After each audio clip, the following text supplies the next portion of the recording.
Começamos Liberdade de Opinião, vamos direto então ao Rio de Janeiro conversar com o nosso comentarista, o Fernando Molica. Molica, bom dia, bem-vindo. Bom dia, Muriel. Bom dia. Tudo azul, né? Eu tô de azul, você de azul. Tudo azul. O Liberdade de Opinião azul, estamos combinando, Molica, hoje. E temos muitos assuntos para conversar. Vamos começar pelo primeiro, então. O presidente Bolsonaro criticou a recomendação da Anvisa para instaurar o passaporte da vacina.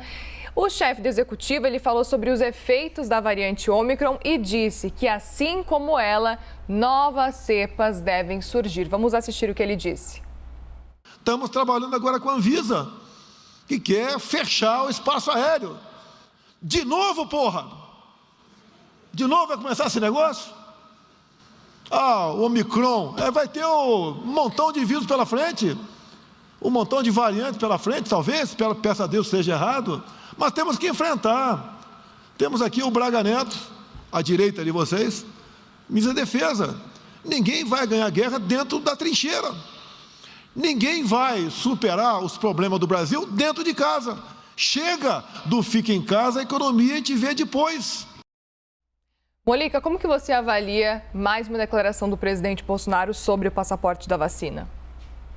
Vontade de dizer, né? De novo, presidente, né? Sem o palavrão, mas vamos lá.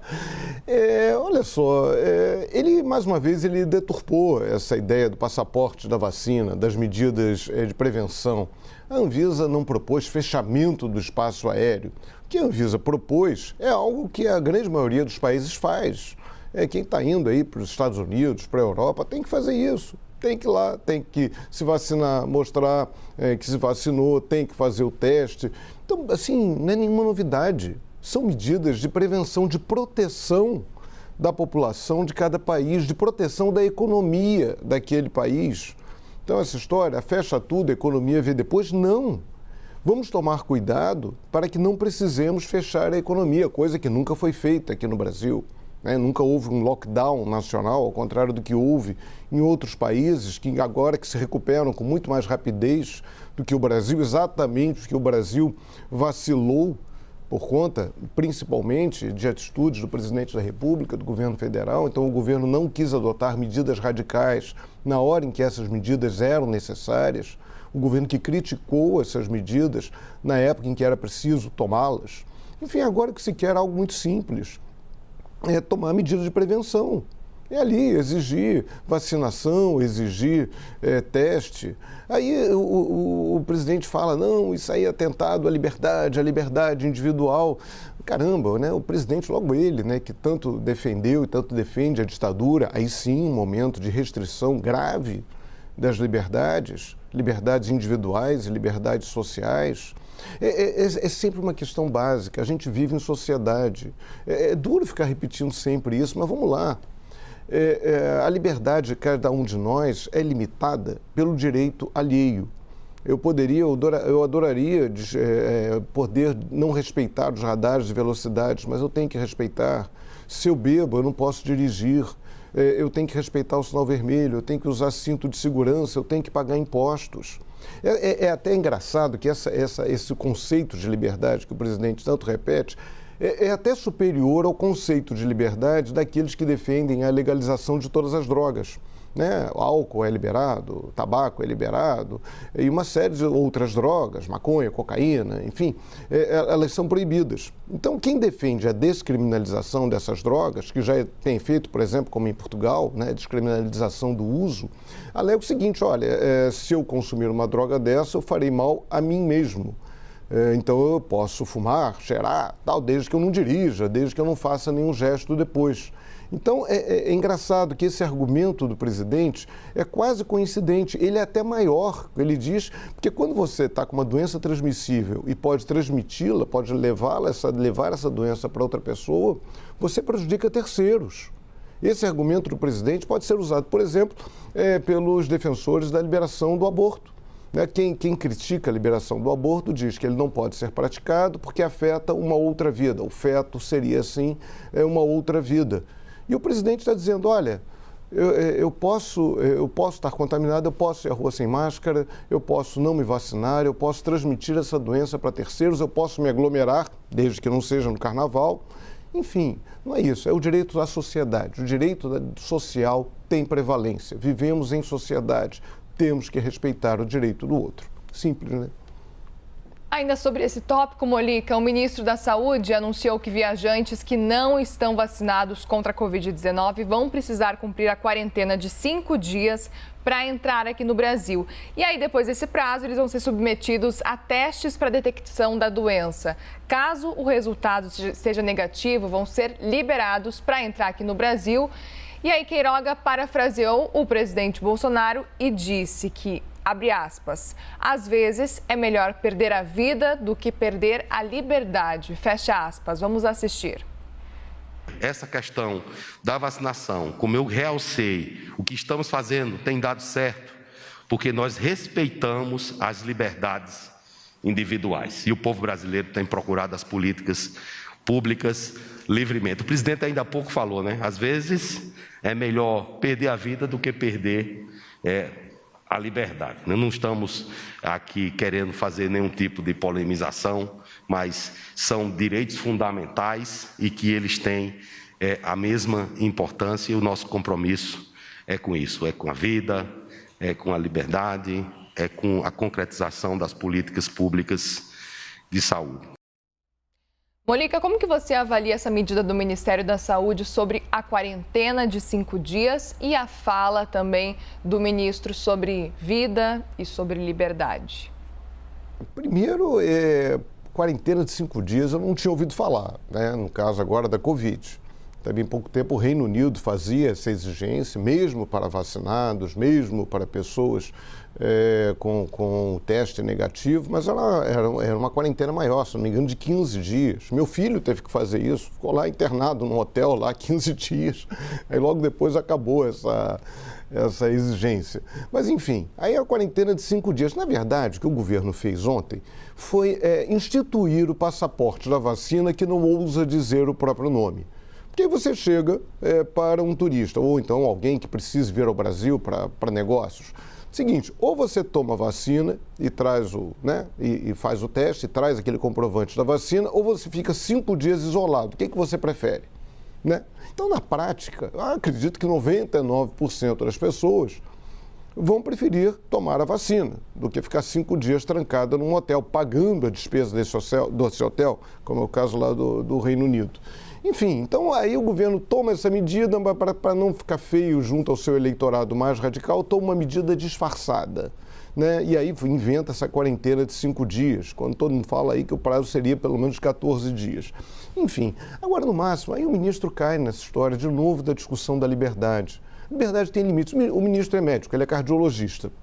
É claro que ele pode aconselhar aos seus pacientes, olha, faça exercícios, tome esse remédio, evite comida gordurosa, enfim. Agora, se um paciente dele está internado num hospital, duvido que ele vá liberar a dieta, que ele vá permitir, não, pode trazer o paciente que quer comer linguiça, quer comer picanha, coração de galinha, aí ele libera, ele como médico, com um paciente internado no hospital. Tem um amigo meu que tem um restaurante aqui no Rio, no subúrbio aqui do Rio, que ele tem um prato chamado infarto completo, só tem coisa gordurosa no prato.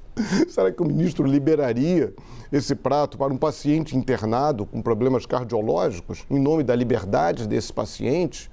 Né? Se esse paciente na rua faz isso, o problema é dele. Agora, dentro do hospital... E a gente está falando de doença, repito, doença contagiosa.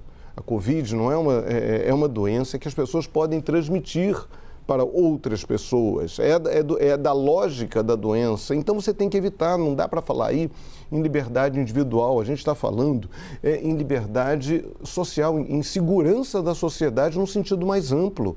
É a segurança de cada um de nós que está em jogo. E agora, de novo, ele falar essa frase, melhor perder a vida do que perder a liberdade, um ministro da saúde, um médico.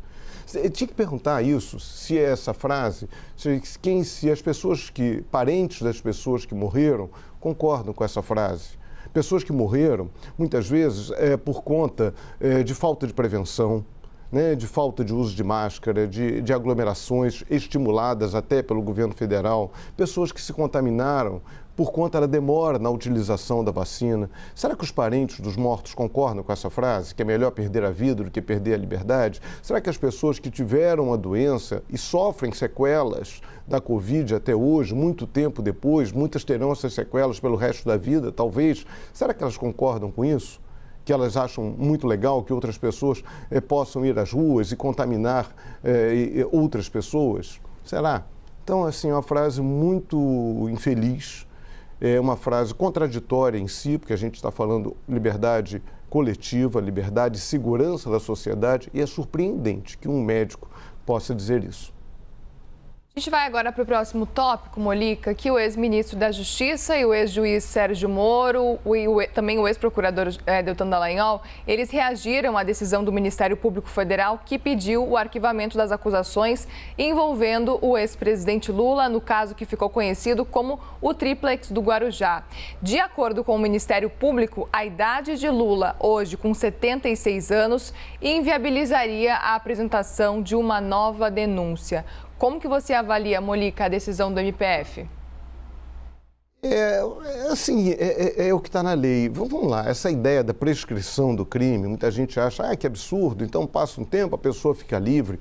O Estado tem muito poder, né? Quem faz a lei, o legislador, deu, em nome da sociedade, deu muito poder ao Estado para que ele apure crimes. O Estado tem polícia, Ministério Público, tem a própria Justiça, tem a Secretaria da Receita Federal, Controladoria Geral da União, Tribunal de Contas da União, Tribunal de Contas do Estado. Você tem uma estrutura muito grande para verificar a existência de crimes e para punir aquele suspeito, eventualmente condená-lo. Então, é um poder muito grande. O Estado tem poder de entrar na casa da gente e revistar, pegar computador, revirar a casa toda, pegar intimidades de cada um de nós. Né? Na hora que você vai pegar um computador para ver se tem registro de crime, você vai eventualmente estar pegando gravações, está pegando imagens íntimas, imagens que serão manipuladas por terceiros. Então, o Estado tem um poder muito grande.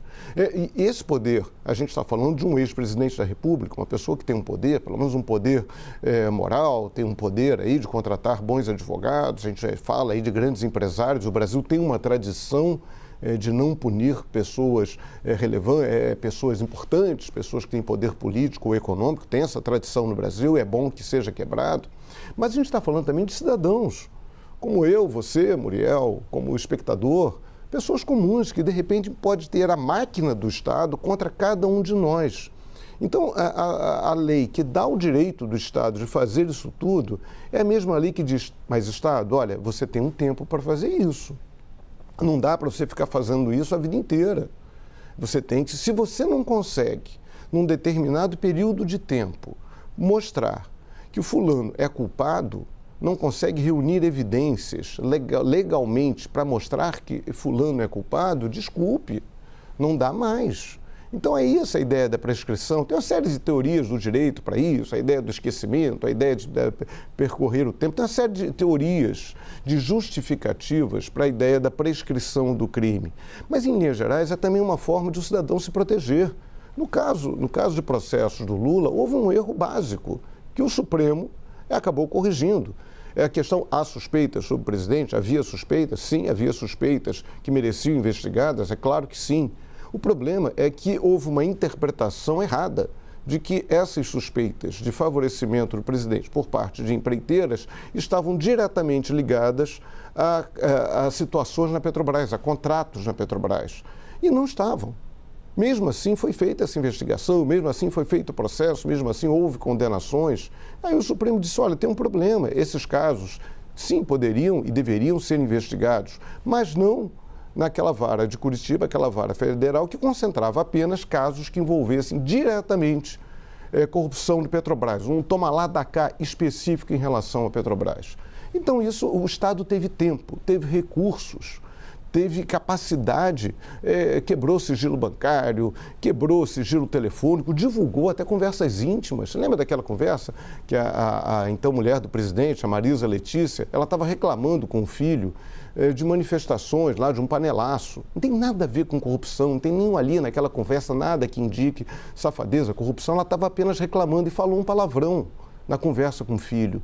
Isso foi liberado pela justiça. A lei que fala de grampos telefônicos manda que aquilo teria que ser destruído. E aquela gravação foi liberada, foi divulgada em veículos de comunicação. Então, se o Estado, apesar de tudo isso, não consegue provar num determinado tempo, aí surge a prescrição. O que aconteceu foi o Ministério Público aplicar a lei que cabe nesse caso. Fernando Molica, obrigada por mais um dia. Um bom dia para você de trabalho por aí no Rio. Bom dia para todo mundo. Tchau, tchau.